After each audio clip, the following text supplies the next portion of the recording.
Is there a way to become Superman? Jesus, Krishna, Hercules, Odysseus, Perseus, etc. Where did they get their power from? Is it possible for us to become like them?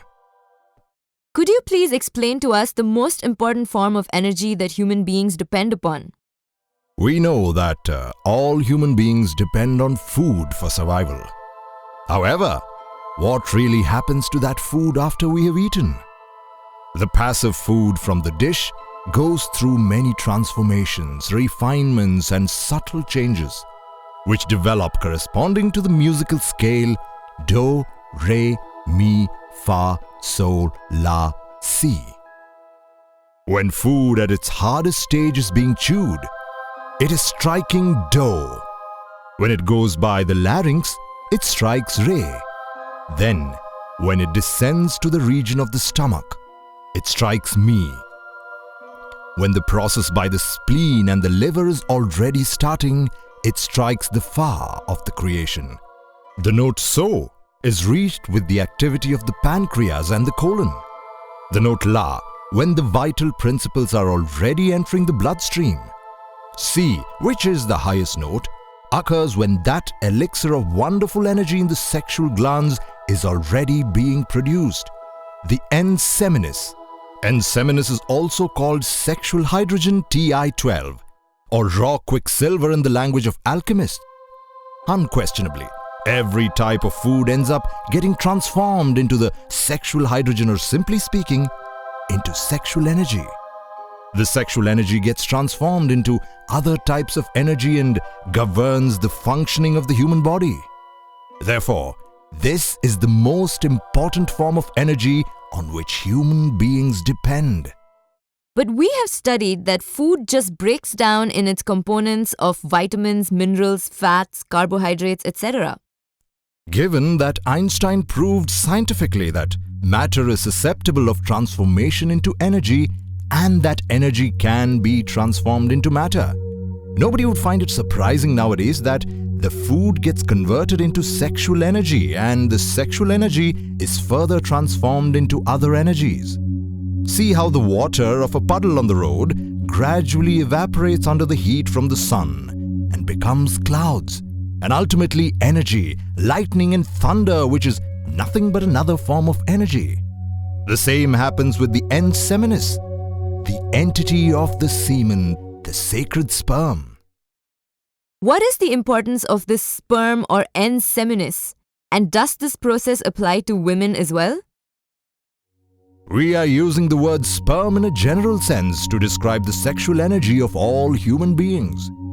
Nowadays, there is a tendency to consider the sperm as just a substance excreted by our sexual endocrine glands. The sperm, however, is sacred because it contains our true identity. It is our seed from which we are born and grow. Medieval alchemists used to see the vitriol in the sperm, which stands for this: visit the inside of our earth. By rectifying, you will find the occult stone. But to which or what stone were medieval alchemists referring precisely? To the famous philosopher's stone. Such stone has to be manufactured, undoubtedly. There are formulas to transform the sperm into energy. Certainly, those formulae lie in us, being able to transmute the sexual libido, that is, to transform the sperm into energy. If with the N seminis we can give life to a child, if with the N seminis we can reproduce the species, if with the N seminis we can fill a world with millions of beings, then it is certainly true that with the N seminis, the entity of the semen, we can give life to ourselves and become authentic supermen or superwomen in the fullest sense of the word. Wonderful. So could you please explain the science behind this? Talking from a strictly scientific point of view, we should say that when the sacred sperm is not ejaculated, it becomes what is called node. Nodes are energy, transcendent electricity. With the help of some mantras, that sexual energy then rises through some specific ultra-sensible channels of the spinal column up to the brain. That kind of energy develops and dilutes itself in the cerebral mass, opening up with its force the power that lies in the psyche, making the brain dynamic. It is necessary to seminate the brain, because it is well known by men of science that only 3% of average human brain is working. Rest is inactive. If, with the little of brain that is active, we have managed to produce a certain type of progress, what would it be like if we regenerated the brain, if we put all its parts into activity? Then we could transform the world, make it into a marvelous place. But we need to regenerate it, we need to seminate it. To cerebrate the semen and seminate the brain, that is the key. The great musicians of the past, like for example, Beethoven, Mozart, Chopin or Liszt, were people whose brains were very seminated. People who gave extraordinary capacities to their brains. People who used the highest percentage of the brain areas. Even Einstein had 10% of his brain working. Nevertheless, nowadays the human brain has degenerated too much and we do not realize so. And why has the brain degenerated? It has degenerated simply because for many centuries, we have been extracting from our organisms the entity of the semen. And actually, we have not extracted it only to give life to other creatures. We have extracted it because we have liked doing so. Because it is a great pleasure, that is all. This is why we have reveled in lust in beds of pleasure, enjoying it enormously. But the brain has suffered the consequences, and now there are many areas that are not working. It is quite alarming, the information that you are sharing with us. Is it possible to reverse this process? It is possible to regenerate the brain, but in order to regenerate it, one has to transmute the entity of the semen, turn it into energy. Extraordinary psychosomatic changes occur when the sacred sperm is transformed into energy. We know well what the hormonal vessels in our gonads are, how they work, how the hormones pass from one vessel to another, how they travel along the spermatic cords, eventually reaching the prostate. We know well how precious the prostate is. There, the greatest transformations of the entity of the semen are produced, leading to creation of hormones, and the hormones finally enter the bloodstream. Sexual hormones, for example, work miracles when they enter the bloodstream. They come into contact with the endocrine glands, whether the thyroid, parathyroid, adrenal or the thymus, etc., and stimulate them. They make those little micro laboratories produce more and more hormones. These hormones, produced by all the glands in general, enrich the bloodstream extraordinarily. And then ailments disappear, illnesses disappear. What has this got to do with the disappearance of illnesses? Isn't that a normal part of the aging process? Do you know what growing old really is? Maybe you think it is related to the years of age, to time. However, what we call time is nothing other than an illusion of the mind. The harsh reality of this, my dear friends, is that some cells have been damaged. They have deteriorated, have been eliminated and replaced by new cells. Then we say it's a matter of age. But it is a matter of cells, not age. Vulgar, ordinary men do not let the zoosperms rise to the prostate, not even for a second. They eliminate them from the very sperm sacs to satisfy their brutal impulses. Under such circumstances, the brain awfully degenerates due to lack of rising hormones. It does not receive sexual hormones and therefore, it loses its capacity for action. The faculties latent in man degenerate because there is not enough stimulus from sexual hormones. Besides, the sexual force is what produces the phenomenon of mitosis in the fetus. Mitosis is the splitting of cells to gestate humans, animals. Well, the presence of creative energy makes the original cell split into two. It makes the two split into four, the four into eight, etc., etc., etc. And this is how the tissues, the organs and so on are formed.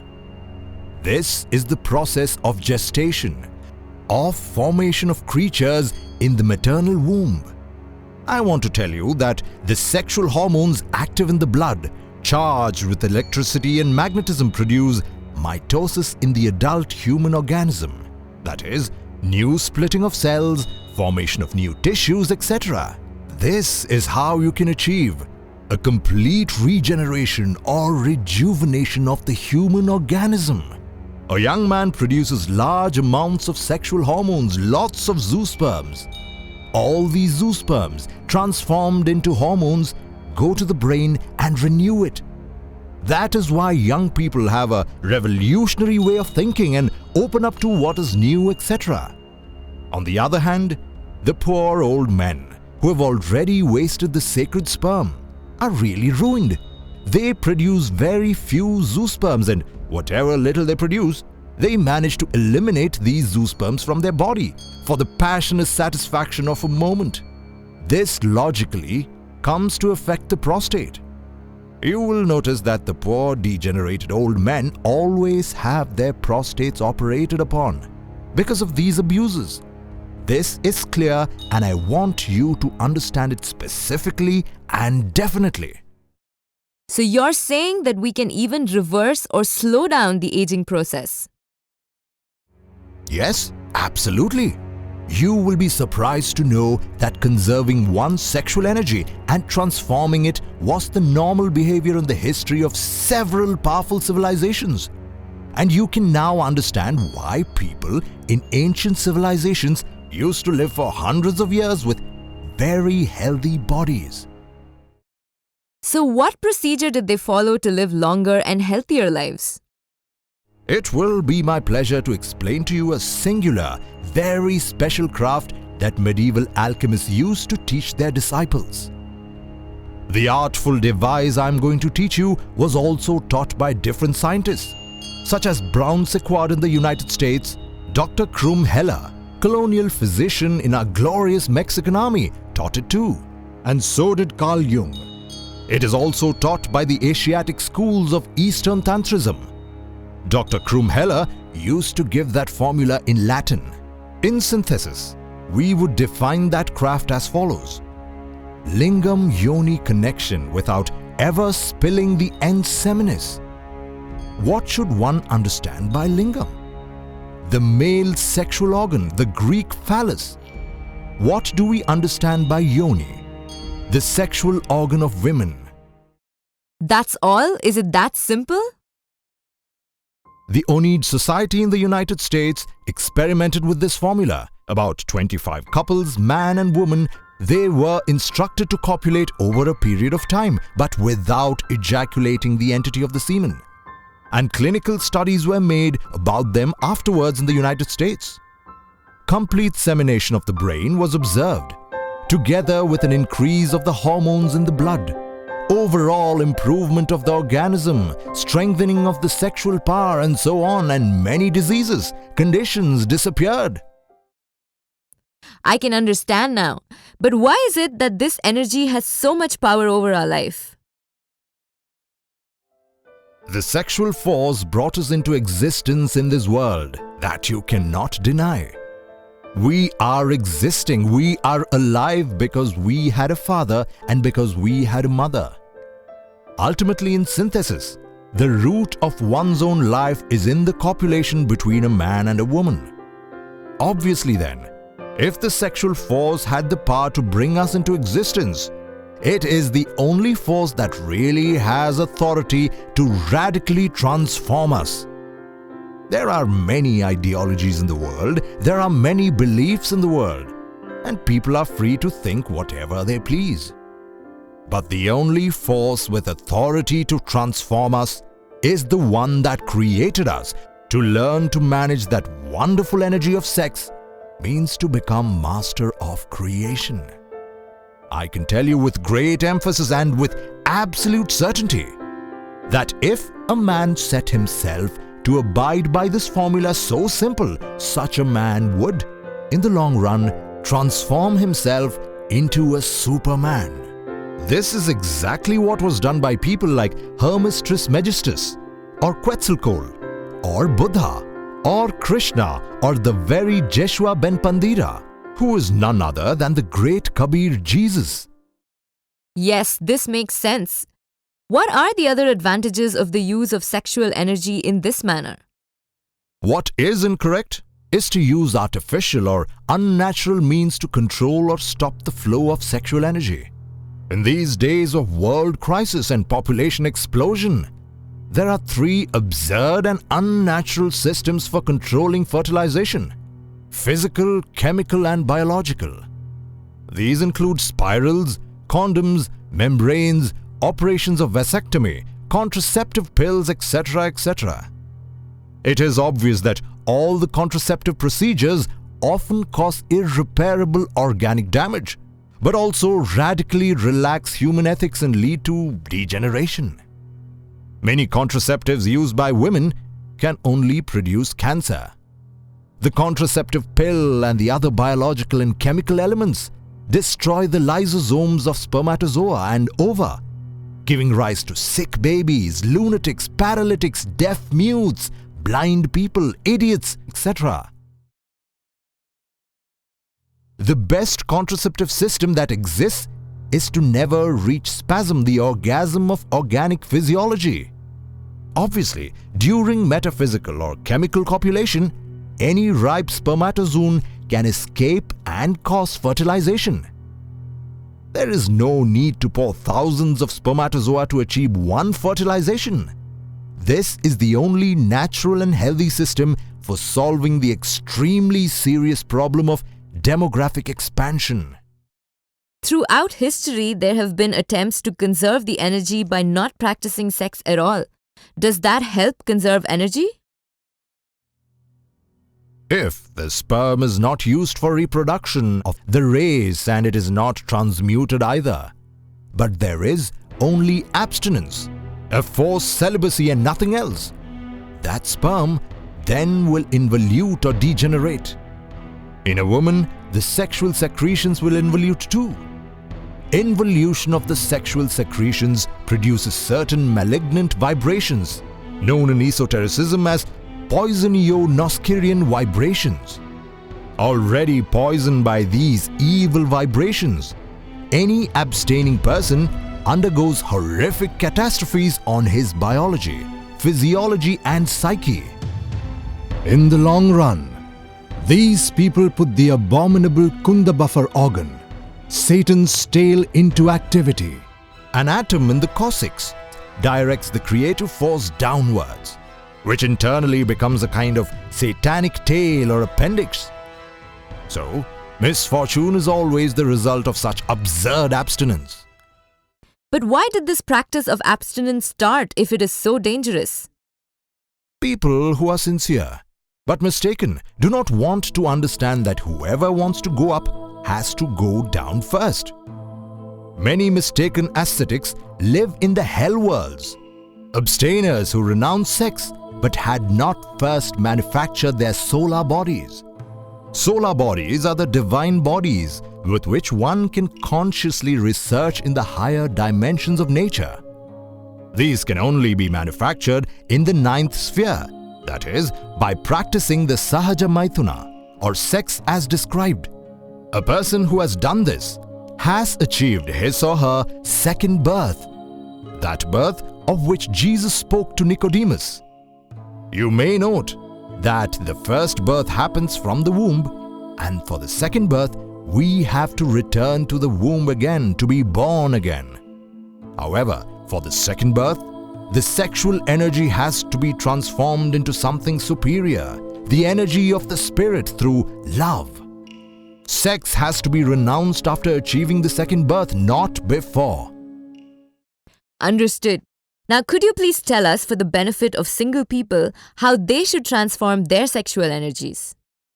We are going to explain an exercise that can be practiced by single people as well as by those who are married. Sit down comfortably, the Eastern way, cross-legged, or the Western way, on a comfortable armchair. Relax your bodies as children do. Inhale deeply, very slowly, and imagine that the creative energy rises through the spermatic channels up to the brain. Produce in your minds the mantra hum mentally. Exhale, short and quick, as you pronounce the mantra sa. Sa. Undoubtedly, you inhale through the nose and exhale through the mouth. While inhaling, you mantralize the sacred syllable hum mentally, since you are inhaling through the nose. But you can articulate the syllable sa with sound while you exhale. During meditation, one needs to imagine the creative energy in action. Make the energy rise to the brain in a rhythmic, natural way by means of vocalizing the mantra hum sa, not forgetting to synchronize the inhalations and the exhalations of air in perfect concentration, harmony and rhythm. Hum sa is the third logos. How should we know that we are using this technique properly? With this practice, there comes a moment when the whole of energy flows inwards and upwards. Clearly, the creative energy so organized in a centripetal way becomes an extraordinary instrument for the essence, a means to awaken consciousness. I am teaching you genuine white tantrism. This is the practice used by the tantric schools in the Himalayas and the Hindustan. This is the practice through which one can achieve ecstasy or samadhi or whatever you want to call it. With a gradual awakening of the consciousness as well as progress towards deep meditation or samadhi, you will find greater peace and happiness. Therefore, the creative energy combined with meditation serves to awaken the consciousness. Hum sa is the key. In fact, in the ancient Hindu culture, you may have noticed that the goddess Saraswati, the goddess of knowledge, is always shown riding on a hamsa. That hamsa, the vehicle of the goddess of knowledge, is nothing but this mantra, hum sa. We need to transmutate sperm into energy in order to awaken the sacred fire or kundalini and make it climb along the spinal column up to the brain. Only thus will it be possible for us to develop all of our faculties and powers. Salvation of man lies exclusively in the spinal cord and the sexual energy. Any other way is a lamentable waste of time.